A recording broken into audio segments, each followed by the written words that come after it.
Hello everyone, this is Shweta and you are watching Shweta का अड्डा। तो हमने स्टार्ट किया था क्लास 8 साइंस का 7th chapter which is conservation of plants and animals. Previous video में हमने डिस्कशन की थी एंडेंजर्ड स्पीशीज के बारे में, बायोस्फीयर रिजर्व्स के बारे में, national parks, wildlife sanctuaries, flora and fauna के बारे में। ठीक है, तो जिन्होंने वो वीडियो नहीं देखा है तो आप ऊपर दिए गए आई बटन पर क्लिक करके देख सकते हैं। आज के इस वीडियो में हम बात करेंगे रेड डेटा बुक के बारे में, recycling of paper, migration and reforestation के बारे में। ठीक है, तो चलिए शुरू करते हैं। सबसे पहले हमारे पास है red data book. Red data book क्या है? देखो, ये एक ऐसी बुक होती है जिसमें जितने भी एंडेंजर्ड प्लांट्स और एनिमल्स होते हैं उनका रिकॉर्ड होता है। अब एंडेंजर्ड प्लांट्स और एनिमल्स का क्या मतलब है? यानी ऐसे प्लांट्स और एनिमल्स जो एक्सटिंक्ट हो सकते हैं, यानी जो खत्म हो सकते हैं।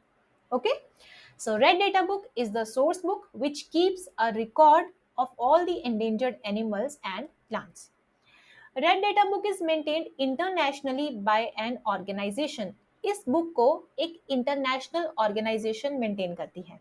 ठीक है, India also maintains red data book for plants and animals.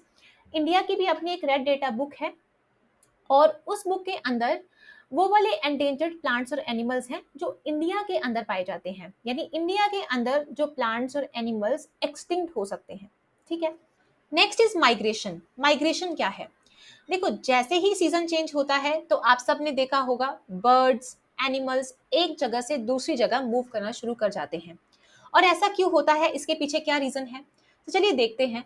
It is a seasonal movement of animals, birds from one place to another. ठीक है, माइग्रेशन क्या है? माइग्रेशन एक सीजनल मूवमेंट है एनिमल्स, बर्ड्स का एक जगह से दूसरी जगह तक। और ऐसा क्यों हुआ? In search for better climate. Better climate के लिए हो सकता है, ब्रीडिंग प्लेस एक ऐसी जगह के लिए हो सकता है जहां पर वो ब्रीड कर सके, देन फूड भी एक फैक्टर हो सकता है माइग्रेशन का। ठीक है, तो ऐसे कई सारे कारण हैं, कई सारे रीजंस हैं जिसकी वजह से माइग्रेशन होता है। Next is migratory birds fly to far away areas every year during a particular time. जो माइग्रेटरी बर्ड्स होते हैं हर साल एक पर्टिकुलर टाइम पर वो कहीं दूर फ्लाई कर जाते हैं।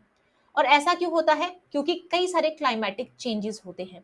ठीक है, they fly for laying eggs as the weather in their natural habitat becomes very cold and inhospitable. अब ये जो माइग्रेटरी बर्ड्स हैं ये फ्लाई क्यों किए? ताकि वो एग्स को ले कर पाए। अब यहाँ पर क्वेश्चन ये अराइज होता है कि उन्होंने अपने नेचुरल हैबिटेट में, यानी जहां पर वो नेचुरली पाए जाते हैं, वहां पर एग्स को ले क्यों नहीं किया? क्योंकि वहां का क्लाइमेट चेंज हो गया, वहां का जो वेदर है वो ठंडा और उनके लिए इनहॉस्पिटेबल हो गया, यानी उनके रहने लायक नहीं रहा। ठीक है, जिसकी वजह से वो माइग्रेट कर गए। Okay, next is recycling of paper. It takes 17 full grown trees to make 1 ton of paper. 1 ton paper बनाने के लिए 17 फुल ग्रोन ट्रीज चाहिए।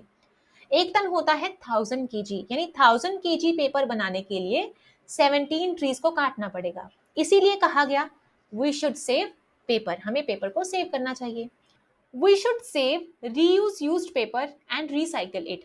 हमें पेपर को सेव करना चाहिए और अगर एक बार पेपर यूज कर लिया तो उसे दोबारा यूज कर लो।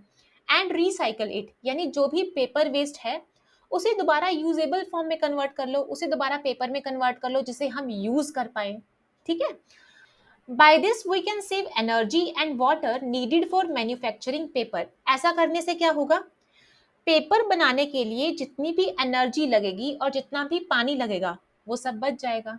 ठीक है, more over the amount of harmful chemicals used in paper making will also be reduced.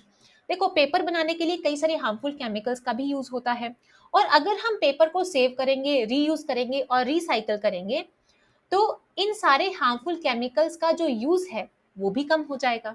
ठीक है, and the last topic is reforestation. Reforestation क्या है?